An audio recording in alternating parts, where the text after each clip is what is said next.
Háblenle a Claudia. Claudia, la mujer, ustedes escucharon que se llama Claudia. Claudia, ¿estás aquí con nosotros? ¿Podés marcar un sí con los lápices, por favor? ¿O encender una de las pelotitas? Tocar ya pasó, hermanito. Vaya pasón, Ya había pasado. Dios Padre. Dios Hijo. Mirá la pelotita. Mira. Dios Espíritu Santo. Gracias. Gracias.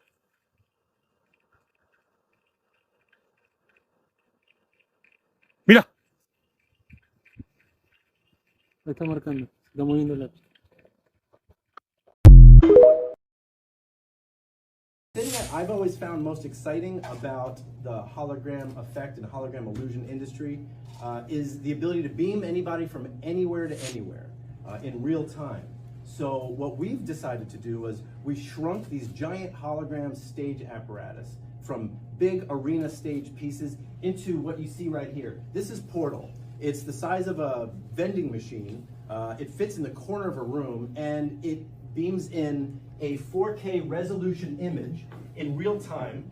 You can create, you can beam anybody from anywhere to anywhere in real time. And when you're looking into the camera, you're looking into your audience's eyes. So if you're an educator, or if you're a politician, or if you're an inspirational speaker or a religious leader, you could beam from the safety and security of your own campaign headquarters, or from your own judges' chambers, or wherever you are, into anywhere that you need to be in real time. So I can distribute Portal hologram machines to any country in the world, and in real time you could beam from wherever you are into as many places at the exact same time. Each portal has an audience-facing camera, so that when you beam in front of audiences around the world, the camera sees the audiences. So I'm here with you right now. However, if I wasn't, I would still be able to see you because I've got an eye on you. It's got speakers on both sides, so I can, so you can hear me when I'm not here, and it's all completely self-contained.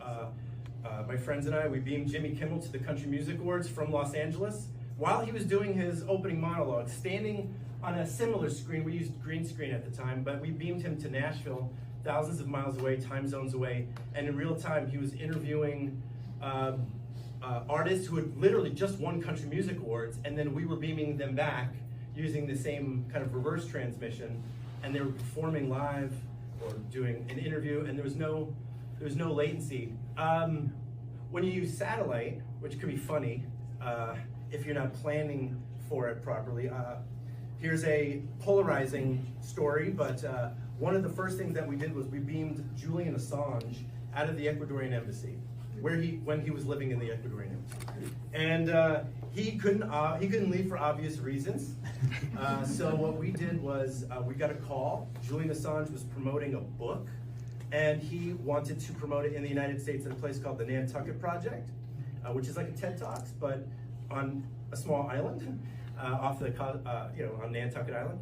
And so what we did was we went up to the third story conference room inside the Ecuadorian embassy, had a satellite truck outside, and then we beamed his image as he was sitting on a white stool.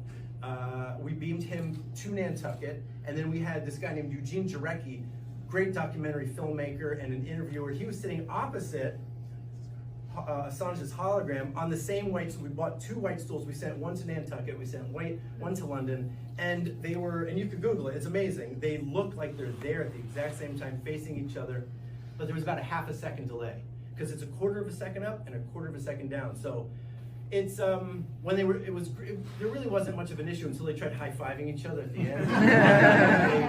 They were having a little bit of trouble with that. But the late night talk show host had a great time with that. I won't even repeat the joke because I won't do it justice, but okay, so they couldn't really get the high five going, and then I believe it was Jimmy Fallon that said, that's how all white people high five.